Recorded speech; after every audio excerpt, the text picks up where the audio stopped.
Hello everyone. कुछ दिन पहले ना हमने एक वीडियो बनाया था जिसमें जो था कि मेरा पढ़ने में नहीं लगे मन, मैं क्या करूं, समथिंग लाइक दैट। और उसमें हमने क्या किया था कि बहुत सारी क्वेरीज आते हैं, हमारे पास क्वेश्चंस आते हैं टेलीग्राम ग्रुप के थ्रू, यूट्यूब पे कमेंट सेक्शन में, बहुत जगह। तो ना जैसे जो वो जो वीडियो था जो हमने डाला था पढ़ने में नहीं लगे मन, उसमें तो मैंने मतलब कमेंट सेक्शन में हमने आंसर देने की कोशिश की। तो ना ऐसे कमेंट्स को हम कंपाइल करते हैं, क्वेरीज को हम कंपाइल करते हैं और उसको आंसर करने की कोशिश करते हैं। तो आज भी ऐसा ही वीडियो है, 2024 का प्रीलिम्स। अब इस पे ना काफ़ी सारे डाउट्स आ रहे हैं बहुत लोगों के कि सर क्या करें, कैसे करें, कुछ समझ नहीं आ रहा है। तो मैंने सोचा कि जितने भी हमारे पास इंपॉर्टेंट क्वेरीज आए हैं उसको एक बार कंपाइल कर लिया जाए। उसमें जो भी मतलब होता है ना, जो हम लोग आंसर कर सकते हैं वो आंसर करते हैं। उसके बाद आप कमेंट सेक्शन में और डाउट डालिए अपने, ठीक है ना। जितना हो सकेगा हम उसको आंसर करने की कोशिश करेंगे कमेंट सेक्शन में। अगर ऐसा लगता है कि नहीं यार एक और वीडियो बनाने की जरूरत है तो वीडियो बनाया जाएगा, क्योंकि क्वेरीज डाउट्स आपके रिजॉल्व होनी चाहिए, अदरवाइज आदमी बड़ा अकेला फील करता है। और ये ना हम ही समझ सकते हैं जो इस यूपीएससी जर्नी में कभी पार्ट थे, या मतलब होता है ना आप, और दूसरे लोग नहीं समझेंगे इस जर्नी को और इसकी पीड़ा को। तो चलिए बातें करते हैं। अब ना जैसे एक पहला क्वेश्चन आता है कि सर अभी जो पीरियड है अक्टूबर का पीरियड है, बहुत लोग कह रहे हैं, मैंने भी अभी एक वर्कशॉप लिया था उसमें मैंने कहा था कि जनवरी तक आप मेंस के लिए फोकस कीजिए। तो अभी क्या करें, मतलब अभी प्री के लिए पढ़े, मेंस के लिए पढ़े। अब देखिए, अब ये ना आप पे डिपेंड करता है टोटली कि आप किस कैटेगरी में है। अगर आपको लग रहा है कि सर मेरा ना 2-3 बार से प्रीलिम्स में अटक जा रहा है, कभी 1 नंबर, कभी 2 नंबर, कभी 5 नंबर, तो आप ऐसा करिए, आप डिवाइड कर लीजिए, प्री के लिए पोर्शन डिवाइड कर लीजिए, मेंस के लिए टाइम डिवाइड कर लीजिए, अकॉर्डिंगली पढ़िए। दोनों इंपॉर्टेंट है। एटलीस्ट जनवरी एंड तक आप मेंस के लिए भी पढ़िए और प्री के लिए भी टाइम देते रहिए, क्योंकि आपको क्वेश्चंस प्रैक्टिस करना होगा। सेकंड जो डाउट है फर्स्ट से ही रिलेटेड है बहुत, और ये डाउट बहुत आता है कि सर जब 4 ऑप्शंस होते हैं यूपीएससी प्रीलिम्स में, या जो टेस्ट सीरीज हम लगाते हैं उसमें ना 2 ऑप्शन एलिमिनेट हो जाएंगे, जो बाकी 2 ऑप्शंस होंगे उसमें जो मैं चूज करूंगा वो हमेशा गलत ही चूज करता हूँ। अब इसमें क्या होता है ना, और ये बहुत आपने भी बहुत सारे दोस्तों से सुना होगा, इसमें क्या सिनेरियो है, आप कोशिश कीजिए जितने ज़्यादा पेपर्स लगाएंगे, जितना ज़्यादा आपका नॉलेज बढ़ेगा, ये चीज़ उतना कम होता जाएगा। So don't worry about it. Plus 2024 जो है ये बहुत क्रिटिकल ईयर है। आपको ही पता है, अगर हम रैशनल हो जाएं, इलेक्शन ईयर है। इलेक्शन ईयर है मतलब वैकेंसीज इस बार फाड़ू आने वाली हैं, ठीक है ना। वैकेंसीज अच्छी आने वाली हैं, मतलब इस मौका को लूज़ नहीं करना है, इस बार निकालना है, कोशिश करना है कि 2024 में से प्री क्या प्री मेन सब कुछ निकल जाए। गोल्डन चांस है, सो वेस्ट मत कीजिए, एक एक मिनट कीमती है। एक और ये भी क्वेश्चन काफ़ी आता है, कितने क्वेश्चंस अटेम्प्ट करूं सर। होता है ना, मैं 2 साल से पढ़ रहा हूँ या 6 महीने से 1 साल से, क्या अटेम्प्ट, कितने क्वेश्चंस अटेम्प्ट करना चाहिए। पर्सनल एक्सपीरियंस से बताता हूँ। अब जैसे देखिए 2018 का मेरा मार्कशीट है, ये दिखा रहा हूँ बस पर्सनल, थोड़ा आपको आइडिया लगे। 114 के अराउंड मार्क्स थे उस टाइम, थोड़ा कट ऑफ ज़्यादा जाता था, अब कट ऑफ थोड़ा कम जाने लगा है। 2016 में यूपीएससी ने शायद क्वेश्चन पूछ दिया था कि किस स्टेट में सबसे बड़ा केला वेला मिला था, उस साल थोड़े क्वेश्चन आए थे। आप कंफर्म कीजिएगा कमेंट सेक्शन में, 2016 में ही आया था, 2017 का था आई थिंक, 2016। उसके बाद से ना क्वेश्चन अच्छा, पेपर अच्छा हो गया था 2017 से, लेवल काफ़ी अच्छा हो गया यूपीएससी प्रीलिम्स का, पहले भी अच्छा था, 2016 एक एबरेशन था। तो पेपर टफ होने लगा और कट ऑफ जो था फिर भी थोड़ा हाई था, अब कट ऑफ काफ़ी कम होने लगा। उस टाइम क्या होता था, एक मतलब दिमाग में बैठ गया था, और बहुत लोगों ने, बहुत टॉपर्स ने, और ये चीज़ एक कॉमन कंसेंसस बन गया था कि एटलीस्ट 90-95 तो अटेम्प्ट करना ही चाहिए। अब क्योंकि कट ऑफ गिर रहा है, जनरल कैटेगरी के हिसाब से कह रहा हूँ, जो भी आपका कैटेगरी है उसके हिसाब से 2-3 क्वेश्चंस घटा सकते हैं, बढ़ा सकते हैं, जो भी है घटा ही सकते हैं। So the point here is कि अभी क्या है, क्योंकि कट ऑफ गिर रहा है तो फिर भी एटलीस्ट 70-75-80 क्वेश्चंस आपको अटेम्प्ट करना चाहिए। अब ये भी डिपेंड करेगा ना आपके एक्यूरेसी पे, जैसे ये 2018 है, 2019 है, उसमें भी प्रीलिम्स क्लियर हो गया था 101 नंबर। 2020 में मैंने आईएफएस के लिए दिया था, उसमें जो है ना, अब हमेशा सक्सेस क्यों, कुछ लॉसेस भी देखते हैं उसमें। आई थिंक प्रीलिम्स का जो यूपीएससी का प्रीलिम्स का कट ऑफ था वो 92 था, तो अगर मैं यूपीएससी सीएससी देता तो 10 नंबर से क्लियर हो जाता। तो इन तीनों अटेम्प्ट्स में, चाहे सक्सेस हो या फेलियर हो, इसमें यही गेम था कि हम लोग 90-95, मैं 90-95 अटेम्प्ट करता था। पर्सनल एक्सपीरियंस से बता रहा हूँ, अभी कट ऑफ गिरा है उन सालों के कंपेरिजन में, ठीक है ना।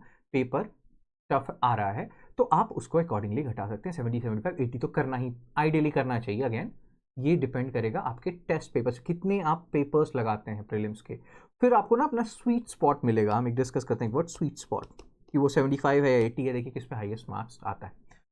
एक और क्वेश्चन है कि हर दिन स्टडी रूटीन मेंटेन नहीं हो पाता है, तो इसका आंसर ये है कि मान लीजिए 10 दिन का रेफरेंस है, 8 आउट ऑफ 10, अगर 8 दिन भी आप अपने स्टडी रूटीन को मेंटेन कर पाते हैं, चाहे वो नहीं होता 6 घंटे की रूटीन हो, 7 घंटे 8 घंटे जो भी रूटीन है आपकी, अगर वो मेंटेन हो पा रहा है, you are good to go. आप मशीन नहीं है, आप रोबोट नहीं है, तो ज़्यादा लोड मत लीजिए, ठीक है। तो ये तो हो गया हमारा मार्कशीट का। अब उसके बाद कुछ और क्वेश्चन है कि ना, जैसे नहीं ये है कि मैं हिंदू भी पढ़ूंगा, मैं ये भी पढ़ूंगा, कोचिंग के मटीरियल पढ़ूंगा, ये पढ़ूंगा, वो पढ़ूंगा, क्या पढ़ूंगा। तो एक ये डाउट आता है कि ये पढ़ूं वो पढ़ूं क्या पढ़ूं।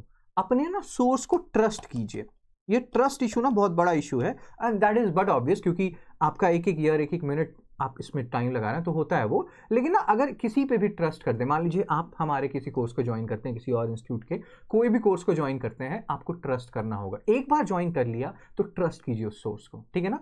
उस सोर्स को मल्टीपल टाइम्स रिवाइज करने के बाद, चाहे कोई भी इंस्टीट्यूट हो, we are not naming here, चाहे हम हो या कोई और हो, आप उसको मल्टीपल टाइम्स रिवाइज करने के बाद आप कॉन्फिडेंट हो जाए कि अब ये तो मेरे को पूरा याद है, तब किसी और सोर्स को देखिए, ठीक है ना। बट ट्रस्ट योर सोर्स, ठीक है ना, जो भी आप पढ़ रहे हैं। मेंटली ड्रेन फील करता हूँ, ये भी काफ़ी बड़ा एक मतलब बहुत क्वेश्चन, बहुत डाउट्स आते हैं इस पर। तो अगर आप ड्रेन फील कर रहे हैं तो बिलीव मी आप अलोन नहीं हैं, ऐसे बहुत सारे लोग हैं। जनरली जो सीरियस एस्पिरेंट है वो कभी ना कभी ड्रेन फील करते हैं, और उस केस में ना फिर कभी कभी हमें लगने लगता है कि यार हमें एक बॉयफ्रेंड चाहिए, हमें एक गर्लफ्रेंड चाहिए। अगर बॉयफ्रेंड गर्लफ्रेंड पहले से है आपका और फिर भी प्रिपरेशन आपकी अच्छी चल रही है, ग्रेट। लेकिन ना अभी कुछ नया मत कीजिए, नहीं होता आज कुछ तूफानी करते हैं, माउंटेन ड्यू पीते हैं, तो इस तरह से कुछ तूफानी नहीं करना है। अभी गर्लफ्रेंड नहीं है, बॉयफ्रेंड नहीं है, लाइफ अच्छी चल रही है, 8 आउट ऑफ 10 डेज में आप अपना रूटीन फॉलो कर रहे हैं, तो प्लीज़ थोड़े दिन और कंट्रोल कीजिए हार्मोन्स को। I know, being there done that, पता है मेरे को। तो अगेन अभी थोड़ा हार्मोन कंट्रोल करना है, एम पे फोकस कीजिए, इधर उधर ज़्यादा चेंजेस मत कीजिए अपने रूटीन में, ठीक है ना। फिर कुछ एक मेरी दोस्त थी, उनका 80s में रैंक आ गया हिस्ट्री ऑप्शनल, मैं आपको रैंक एग्जैक्ट नहीं बताऊंगा, नहीं तो आप नाम निकाल लेंगे। वो बताती थी ना कि उनके पेरेंट्स, उन्होंने जॉब छोड़ा, उनके पेरेंट्स कह रहे थे इस साल निकालो अदरवाइज ब्याह करवा देंगे तुम्हारा, जैसे नहीं तो गैंग्स ऑफ वासेपुर में ब्याह नहीं हुआ तुम्हारा तो ब्याह करवा देंगे, शादी करवा देंगे। थैंकफुली उनका हो गया नेक्स्ट अटेम्प्ट में, फिर अपनी मर्जी से उन्होंने लबासना में शादी की। सो ये भी एक इशू होता है जनरली फीमेल कैंडिडेट्स के साथ, तो टेंशन मत लीजिए, चीज़ें चेंज होंगी। जो आपके कंट्रोल में है, जो आपके कंट्रोल में वेरिएबल्स हैं, उस पर फोकस कीजिए। ये सब बातें पेरेंट्स हो या कोई भी हो, ये धीरे धीरे सब समझ जाते हैं। फिर एक और चीज़ है कि वर्किंग एस्पिरेंट है या कुछ है, या मन नहीं करता, ऐसा टाइम तो होता है पढ़ने का मतलब होता है ना, फिर भी हम पढ़ते नहीं है, तो फिर इस केस में क्या होगा, आपको स्ट्रीमलाइन करना पड़ेगा, आपको देखना पड़ेगा आपके पास सही रूटीन है, सही रिसोर्सेज है या नहीं है। तो ये आप देखिए, ये आपके ऊपर है।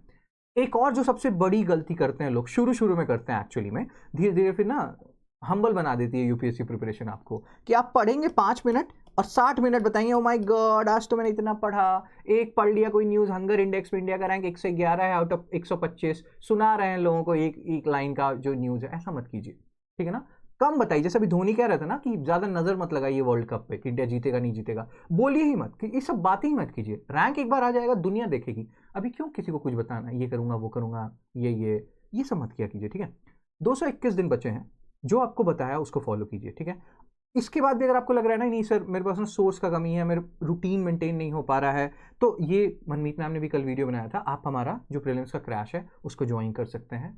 टोटली आपके ऊपर है, आपको लग रहा है कि, और ये अक्टूबर एंड से स्टार्ट होगा, और आपको लग रहा है ना कि मतलब होता है ना रूटीन नहीं है हमारा, मटेरियल हमारे पास सही नहीं है, उन सब सिनेरियोज में आप हमारे क्रैश को ज्वाइन कर सकते हैं, ठीक है। अब यहाँ पे जैसे ना ये 30 अक्टूबर से स्टार्ट हो रहा है, 20 अप्रैल तक चलेगा, तो ऑलमोस्ट 1 महीने 6 दिन उसके बाद आपके पास और बचेंगे। अभी से अक्टूबर से लेके मतलब होता है नवंबर हो गया, नवंबर से लेके जनवरी एंड तक आप मेंस की भी तैयारी करें, बस इसका जो शेड्यूल है उसको फॉलो कीजिए और मेंस की तैयारी करते रहिए, ठीक है ना। ये अगेन मैं बार बार कह रहा हूँ कि अगर आपके पास कोई रूटीन नहीं है, आप हे वायर हैं, आपको पता नहीं है कैसे क्या चीज़ें करनी है, मटीरियल का इशू है, रूटीन का इशू है अगेन, तो आप ये क्रैश कोर्स ले सकते हैं। तो इसमें टेस्ट सीरीज भी होगा, फुल लेंथ टेस्ट, जो कि आप उसके बाद लगा सकते हैं। फिर अगेन आप अगर ये क्रैश लेंगे तो ना आपको ट्रस्ट करना होगा, ये बहुत इंपॉर्टेंट चीज़ है। आप अभी सोच लो जो भी आपको करना है, एक बार आपने ये क्रैश ज्वाइन कर लिया, you have to trust the source. बार बार मैं कह रहा हूँ, जब वो सोर्स आप मल्टीपल टाइम्स रिवाइज कर लें, उसके बाद कहीं और आपको इधर उधर भटकना है, ठीक है। CSAT का इशू है, जैसे एक JNU के प्रोफेसर थे, दोस्त थे मेरे,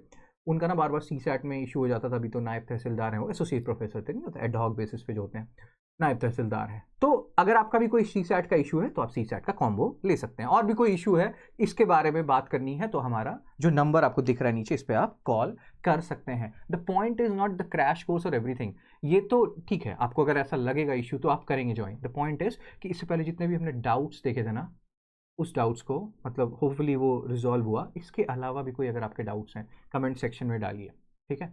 और अगर क्रैश का पार्ट बनना चाहते हैं बिल्कुल बनिए। इसके अलावा और भी कोई डाउट्स हैं क्रैश से रिलेटेड, क्या फ़ी है, ये है वो है, तो आप इस नंबर पे कॉल कर सकते हैं। आपके सारे जो क्वेरीज हैं वो जो हमारी मैम है वो रिजॉल्व कर देंगी, ठीक है। सो दैट्स इट, इतना ही बोलना था आपको। और भी कोई डाउट्स हैं आपके कमेंट सेक्शन में डालिए कि सर ये प्रॉब्लम है वो प्रॉब्लम है, जो भी प्रॉब्लम है, एंड इफ नीडेड एक और वीडियो बनाया जाएगा जिसमें आपके और डाउट्स लिए जाएंगे। Take care, be blessed, bye bye.